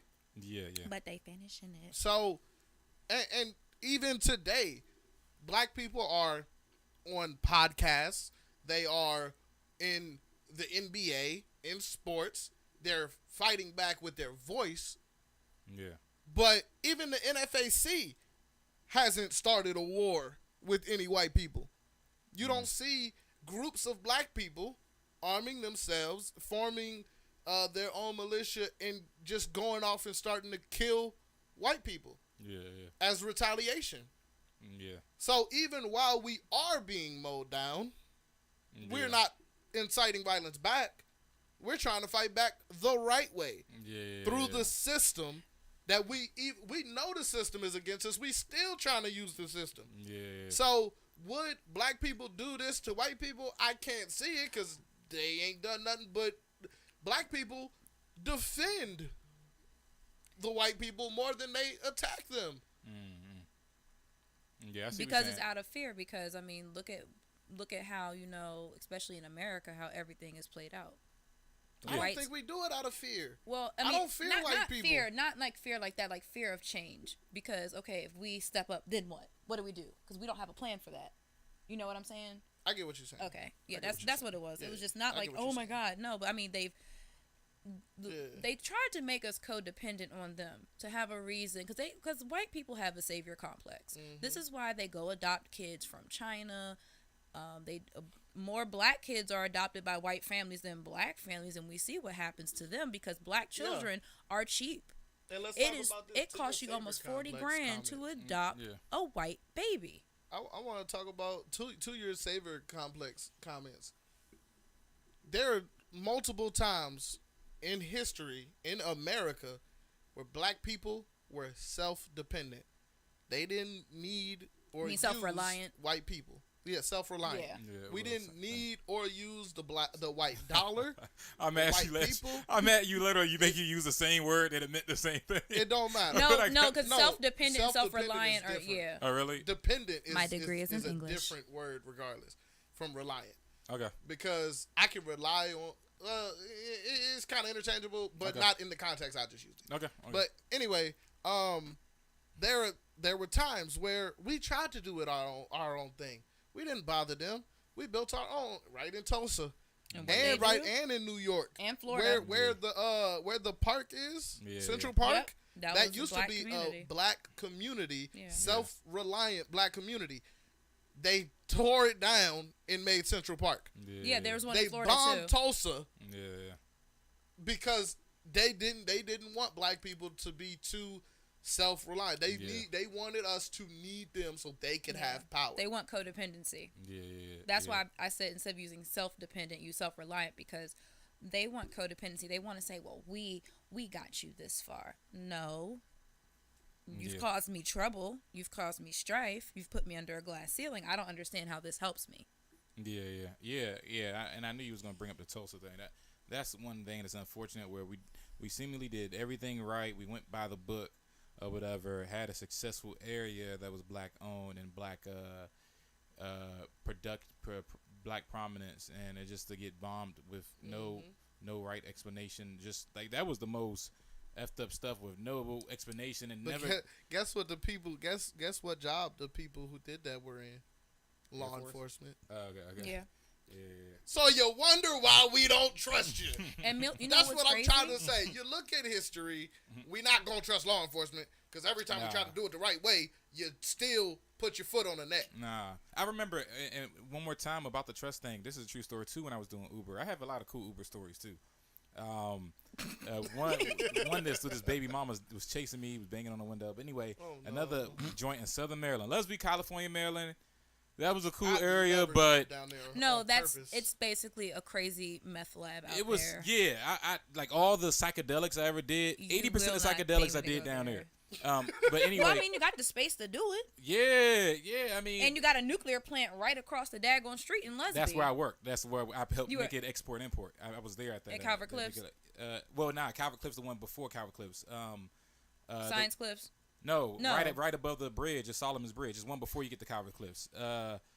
Oh my God, I was there for like 2 years. I can't remember. I only know Calvert Cliffs because my cousin works there. He's part of like the cleanup crew. So if anything ever happens, he cleans it up. I just cannot believe I don't remember that. I got kicked off that job because Anyway, so anyway, it was a fluke. I'll tell that story in another podcast. It was such a fluke. It was like, oh, they really.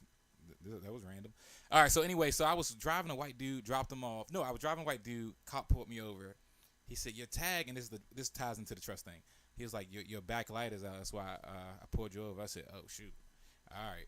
You know what I'm saying? I'm just ready to go. I dropped the white dude off. He's drunk too.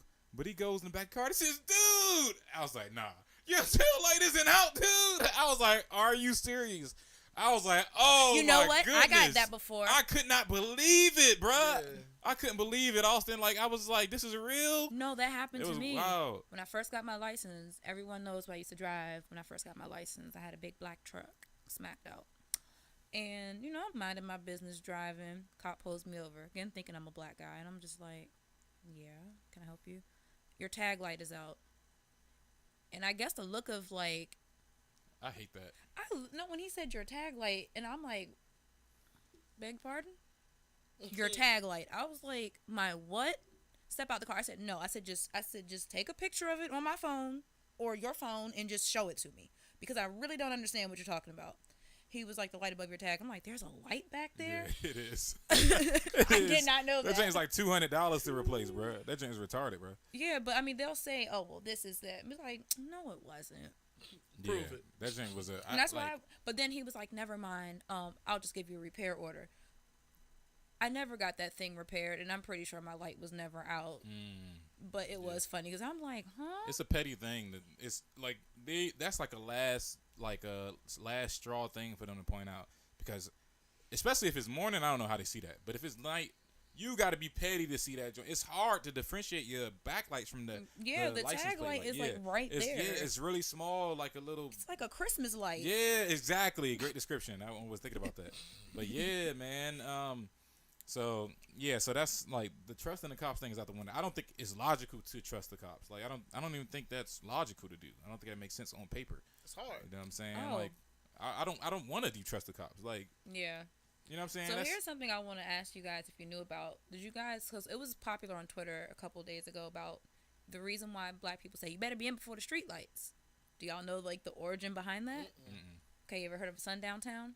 Nope. Mm-mm. So a sundown town was a town where if you were black, you had to be in the house before the sun went down because the KKK would come after you. So when I learned that, I'm like, that's why they say you better be in before the streetlights, because what happens when we're out past the streetlights? Trouble. And who was part of the KKK? Police. Your judges, your Officers. police officers. Yeah. You wonder why we don't trust you. Yeah, they were proven to be a whole gang of KKK members with the tattoos and everything in the police force. Yeah. Man. Oh, and there's there's skinheads out here. I've been chased by one. Nah, that's wild. It was a black guy. Ironically, he collects KKK outfits, but is for educational purposes. And he met a lot of former. He turned like hundreds of KKK members out of the clan or whatever. And he got mad stories from them. He was on the Joe Rogan show and everything like that. But he got mad KKK outfits from them and got stories of them with the tattoos and I just them being want in to the know police why force. they wasted good bed sheets. Like that's just like the woman in me just goes. So you really just want to take the sheets off the bed, the Egyptian cotton sheets, to make this book? I can imagine like growing up with that type of threat. And have you seen like if you look at like pictures of the KKK, you seen how they be putting the babies in that? Why you got that? Oh yeah, I'm like, not why surprised. would you? Have y'all seen what's that show on Netflix? It's on season 2 right now. It's a cartoon joint. I mean, it's a comic book joint, but it made it into real people. Umbrella Academy. Have y'all heard of that at all? I've heard of it. I haven't seen it. Okay, all right. In the last season, I'm not giving away nothing crazy. In the last season, they went back. Spoiler alert. Yeah, spoiler alert. But this happens in the first episode.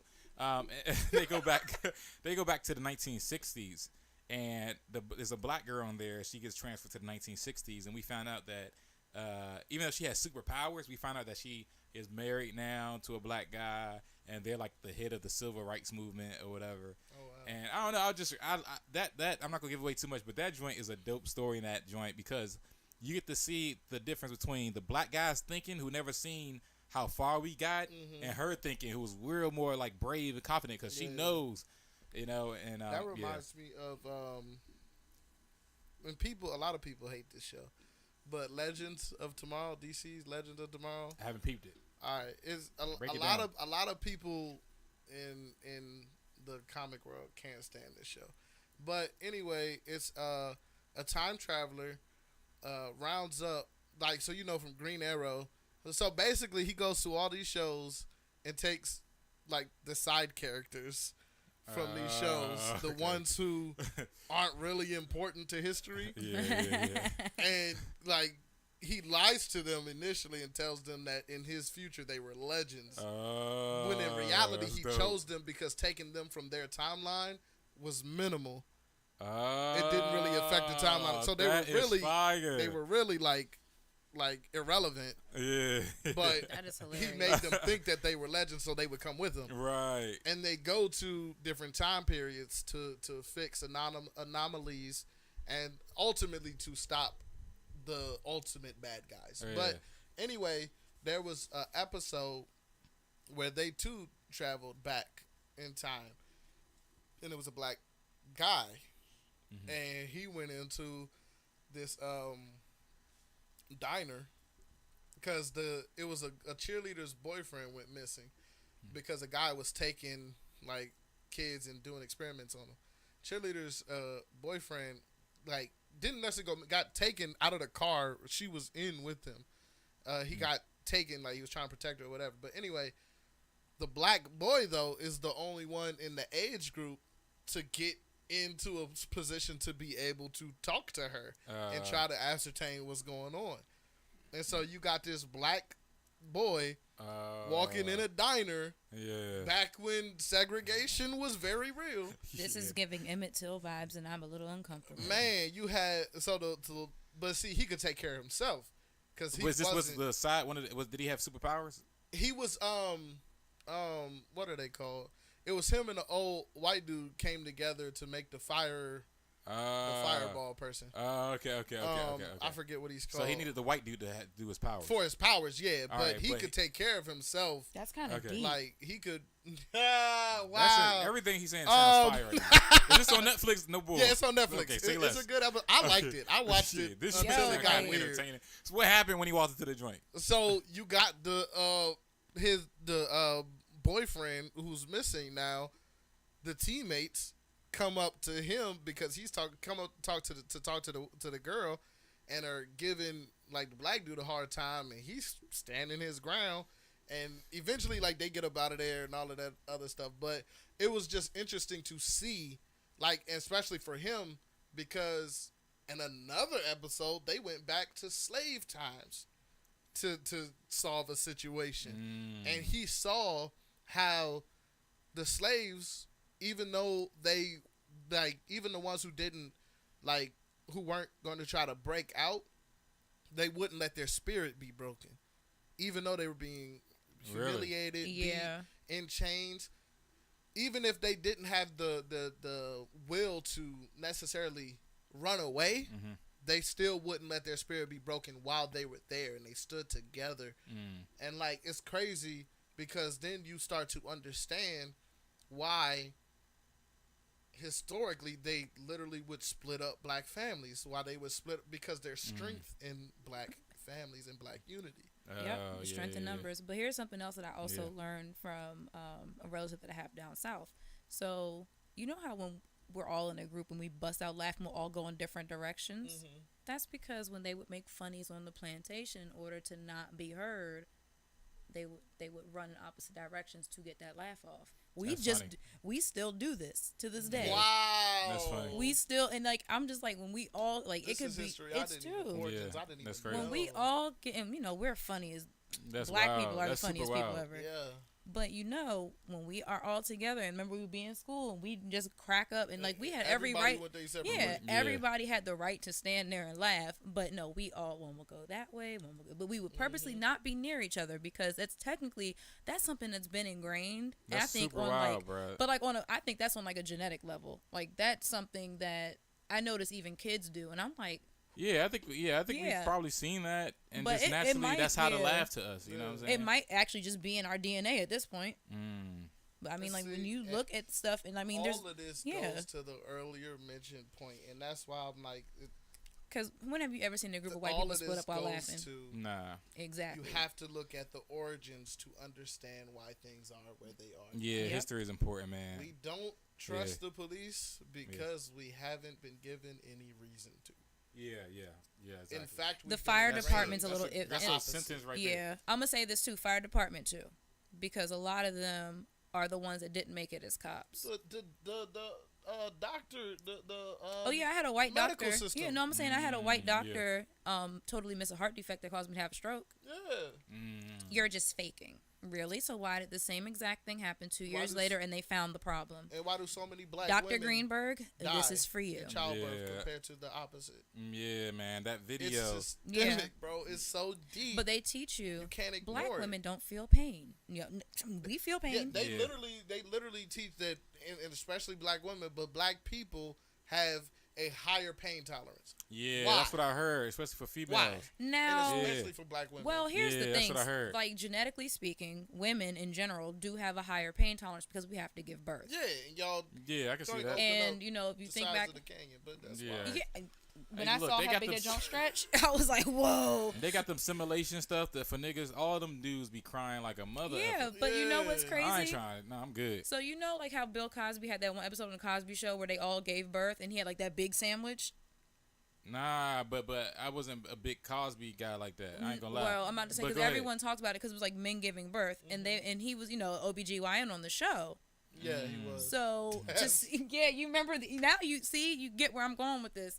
To see that and then you know that generally speaking, women have a higher pain tolerance than men because of childbirth.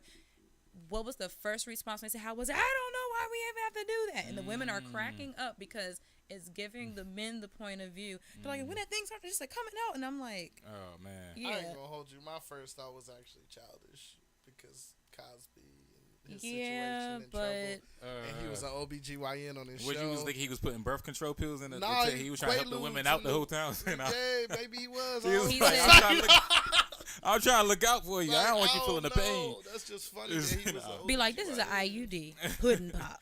Yo, Oh, that's man. wild, man. But yeah, if I had after the first child, if it was like that, I'd be like, nah, man. Like, No, but then this is what's even wilder. After a woman gives birth, the hormones that are released makes you enjoy the experience, so you keep doing it.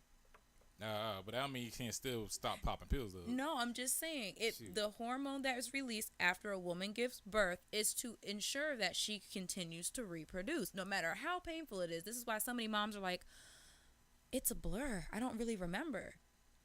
No, that's the body's way. Nature erases that memory so we can continue to do it. But if you look at how, I'm going to go here. This might sound a little far-fetched, but what if the systemic racism in healthcare is to prevent black people from procreating as much as whites? Because if you give a woman a terrible birth experience and give her PTSD from that, she's less likely to try and do it again. And that's why I don't think that we're just 12% because we've been 12% for a minute. Bro. First of all, I know. whites are the We were 12%, minorities like, technically. maybe like and I know at least it's been in the teens. No, I want to say 20s as far as like 12%, 20 years at least. Yeah. But I'm being safe when I say it's been at least in the teens. Yeah. So that's why I do think that. I think that we might be a little bit more. I just know black people ain't doing the census because I ain't never done it. Nah. And nobody I know is. They ask dumb Dude just knocked on our questions. door 2 weeks ago. My mom said, "Didn't we get a mail for that?" And he said, "You can finish the mail. That ain't been sitting on our counter like a mug." You know what I'm saying? Like people don't do that. Nah, like, bro. And that's why I don't believe we're just 12. But at the same time, bro. Well, they were saying from the last time they did the census, whites are the minority now because there's so many mixed people. And like my mixture, for example, unless you're in an area like New York, Pennsylvania, or California, I'm kind of like I'm an outlier. It's not very common to see a half black, half Latino kid. Yeah, they're definitely saying like the trajectory for Mexicans is going to be them being the majority in like 2040.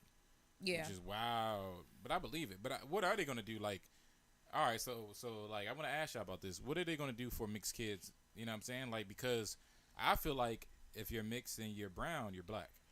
Well, here's the thing. I have a different experience. I have the black experience and I have the Puerto Rican experience. But I'm not going to deny either one because like everyone, you see my flag in my car, Puerto Rico. I rep that's my island. Yeah. And there's a reason why Puerto Rican's got 1,000,001 flags. Yeah. Puerto Rican independence. At one point, you were not allowed to fly a Puerto Rican flag. Oh, this is why I got one in my house. I probably got more flags in the whole island of Puerto Rico. But anyway, I have a language and a culture from that side. And then I have a language and a culture from my mom's side. Mm-hmm. So, I mean, for mixed kids, you can't just say, well, you're automatically black because you got kids who are mixed and look white.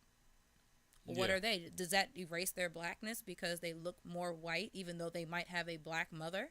Yeah. I got my man. I mean, that extra question. Austin Honeyman. He's white. His wife is black. They have 3 mixed children.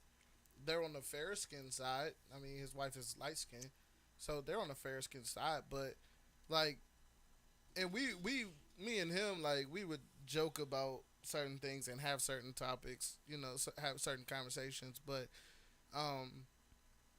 like, that is something to think about, and it's something that I'm sure he thinks about. It's like, you just never know, like, which way it's gonna go in the future. And the reason why I asked that is because since we're playing along with the social construct, meaning we use the word black all the time, that means that we would go with the social construct when deeming someone black or white. That means that we would go by how they're treated when they walk in a room. And I feel like if you're like, Logic he looks white. Yeah. He'll get a job faster than someone looks black. Why should he be able to say black? You know what I'm saying? Because he wouldn't be treated like a black guy if he were to walk in the room, office full of white people. The funny thing is, there's levels to blackness. And this is where honestly there's some serious, like, fault for us within the black community and the way we treat each other, because colorism is real. Yeah, but I'm talking about, like, before you Logic get to us, doesn't get treated black in the black community. Yeah, but I'm saying before you get to the, and I know that, but I mean, and that's kind of to my point. But before that's why I'm bringing it up, because it's like. But it also depends, because black mixed kids with black mothers are always taught that they are black. But if it's a white woman giving birth to a black child, they're not fully black. That's Logic's case. Yeah, that's Logic's case, but that's because Logic mom. Right, because but Logic I'm just looks saying. white. But even his mom was racist to him at points. Oh, really? Yeah. Give me a story. He said it himself. He said that there were times where his mom called him a nigger. Oh, my cousin's mom. Oh, man. No, my cousin's mom calls her kids porch monkeys. So, are their parents together? I don't think so, no. She might be, like, bitter towards the dad. She's like, I'm mad I slept but with I do, I got like, some nigger dick. I mean, nah, like, you can No, be but I racist have even if seen- you have a good Yeah, relationship true. with a black person. Yeah, that's true. But for her to say call her son that's crazy. That was I saw a video on Facebook of a white woman who was, like, racist to her own kids, or like, I think I'm mixing videos. But anyway, there was a video. Hold on, I'm gonna fix this. I think I'm mixing videos, but I know for a fact I saw the video. There was a white woman who was being racist, not to her kids. She said she has black kids, but she was being racist to other black people. But she had black children. But she was still being racist to black people. Yeah, exactly. Yeah. I So don't like that and she excuse. was married to the black man. Yeah. There was no bad blood between her and her man. Like, they were good. Yeah. And she I hate was that excuse, still though. being racist. Like, Yeah. I don't think it's necessarily. I don't know, man. I don't know where it's gonna go for mixed kids in the future, but I Yeah, hope that man. we can pull it. Like, we gotta pull. My only thing when it comes to mixed kids, that's where I do immediately look inward and look at us as a community when it comes to mixed kids. Yeah. And the fair skin kids. Yeah, because Yeah. I got treated I totally different immediately- than my cousins. Yeah, I immediately look within the black You look community. Puerto to Rican, that. though. Like, you don't look like fully black. So this has been my experience. Now, black men will tell me that, but black women, you just look like a black girl. You're not special. Thinking that I'm trying to use my ethnicity and my heritage as, a way to gain pretty points. Yeah. What episode was that? I feel like we had this conversation. It was partially. toxic, too. It was toxic. Yeah, and like the exotic woman fetish episode. Right. The exotic women fetish episode. Black I'm an women, exotical. Black women, because certain black men have been on record as going outside and making women who weren't black feel more empowered or feel better than black women. black women, rightfully so, initially have their PTSD about it too, and so they come at people like Nancy wrong because they don't want her to feel like just because she is exotic that she is better than them. And it's never the case for that at all. It's not cool, but those black women also have PTSD. And you know what's wild? When the party I told you that I went to for my friend, happy birthday, Rez. One of the girls, it was a group of girls that had walked in, and I was sitting on the couch. I spoke. I like Austin tell you, I'll be chilling. One of the girls came up to me and was like, "Hey, come take shots with us." And she was like, "I want to let you know that from the moment I walked in, I knew you was cool. And I know girls probably hate on you because you're light skinned. I have a mixed sister. They do the same thing. I've never seen this girl a day in my life." And I'm just like, is this real? I'm like pinching myself because I'm like, and I had mentioned this to some of my friends that are dark skinned. I said, how come I get treated so badly by dark skinned people? And I'm like, I don't hate dark skinned people at all. My mom's dark skinned. But when it comes to dark skinned women, oh my God, the things that they have said to me, they have done to me. Yeah. I didn't get bullied by light skinned girls when I was in school. Never them. Yeah, man. I mean, I ain't gonna lie, like that's a thing, man. It's funny how like. But if I say that like on Twitter, then well, you're just you never were called darky. I'm like, yeah, but I was spit on. I had my things broken. I had my hair pulled. I had people threatening me. I had people telling me to kill myself. I mean, like, it was stuff like that. And I mean, like, I also know I don't take nothing from nobody. You knowing this now, too. Mm-hmm. But I'm like, so now as an adult and, like, when it comes to dating, my guy, he's light-skinned. What do my darker-skinned friends say? Oh, so you can't date us? Well, you never really gave me the opportunity. There's nothing wrong with y'all. Okay. But again, I never was given the opportunity to. I was about to bring that up because it's like I don't care what color he is. He's the one who likes me, and he treats me well. But it's still like, okay, don't go around saying I hate dark skinned people because I ended up dating a light skinned man. When have I ever had the opportunity to be around dark skinned people when it wasn't a situation where I was being bullied or hated on? Yeah. It's like, okay. And I'm not saying, like, I just never understood that. Like, when I would say I've had this experience with dark-skinned women, oh, well, you just hate her because you light-skinned. You don't know what this is. I'm like, no, I had my feelings hurt a lot because a lot of little girls I just wanted to be friends with were mean as hell to me because I was light. But then when they see my mom, you must be adopted. People, like Austin, there was a rumor in school that I was adopted because they saw my mom and then saw me. I don't look a lot like my mom. But she definitely gave birth to me. Yeah. My dad just spit me out. Yeah. Dang. But I think we had a good discussion today. It was a very good discussion it was today. Cool. I got some stuff off my chest. I felt a little bit better. Not that anything was solved, but I mean, it was good, Gino. Welcome to the chat. We got confirmation. It's a comfort. We've had confirmation, validation, and misery loves company. You know what I'm saying? We acknowledge that. We both acknowledge the problems. So we're like, all right, we in this together, man. I'm glad I'm not the only one. I just, my end all be all, like my takeaway, my point still stands. Like, I literally have to Black families have to teach their children differently. It's a known fact. They have to teach their kids differently on how to interact with people, how to walk down the street, how to live life. Like, we literally have to be taught differently, and it goes all the way back to the origin of us being here.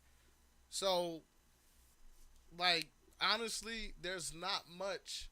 Like, I understand we have to look at ourselves side of things. I get that. And I don't disagree with taking responsibility, but I also don't agree with ignoring the real problem.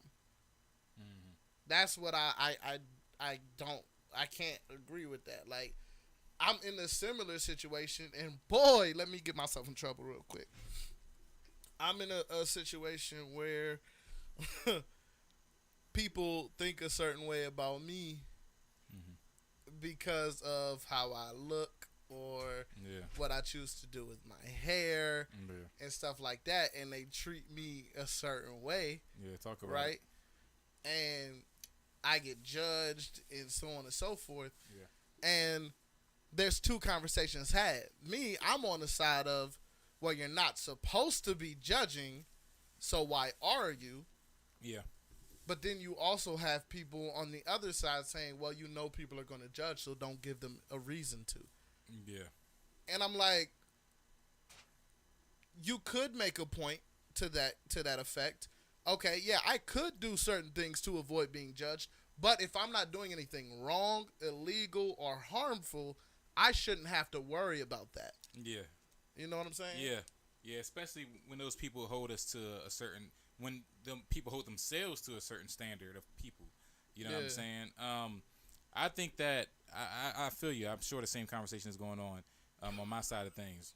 But look, I don't care. But I do say that whoever is judging, that's up to them and their lack of maturity. And I think that hopefully they'll get better as a person. I'm not even trying to throw shade. I really sincerely say hopefully they grow better. Because I used to be on the other side. I used to judge niggas all the time and never think I would be in that position. They crazy. It's almost similar to where I'm at now. You know what I'm saying? Yes. So whatever happens in their life, I hope they come into a point of just love. Just love and respect. Yeah. So yeah, man, look, I'll make a choice and I know what comes with it. You can judge if you want, but just don't hold yourself to a certain characteristic if you're going to do that, because it's hypocritical. But so, you know. So shout out Gino. Gino said we definitely got to take responsibility of ourselves. God. But we are only a product of the people that brought us over here, and that's 100%. That's all I read. Yeah. And then he said, that's why I know he black. I know he black. So Gino knows my personal situation.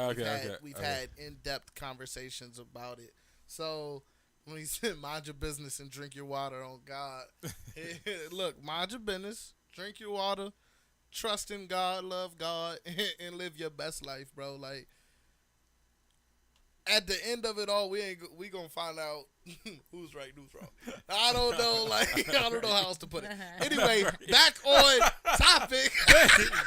Yeah, that's a fact. It's a fact. Back on today's topic. As Maya Angelou once said, yo, that's still, hilarious. I feel you though, young. You know what I'm saying? You know what I'm saying? Like, that's hilarious. Because I got some takes on that.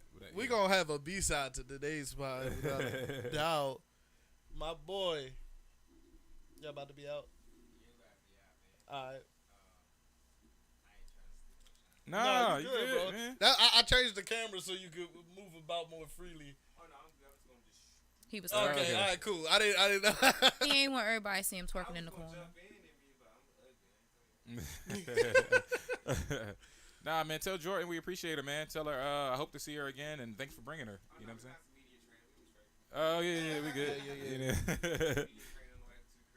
Yeah. All right. I mean, you know what I'm saying? We appreciate you. Don't forget, you said getting beat is a love language. Right, Gino. Yep, Gino did say that. Oh man. Dang. Hey, look, if I'm wrong, I'm gonna just die. It is what it is. Anyway, shut up, Gino. We're not going to that conversation. All right, this stream is over. We going to the B-sides. Listen, black people, uplift each other, stand together, help each other. White people, we love the ones of y'all who love us. We hope to educate the ones who don't. We hope that you educate the ones who you can reach that we can't.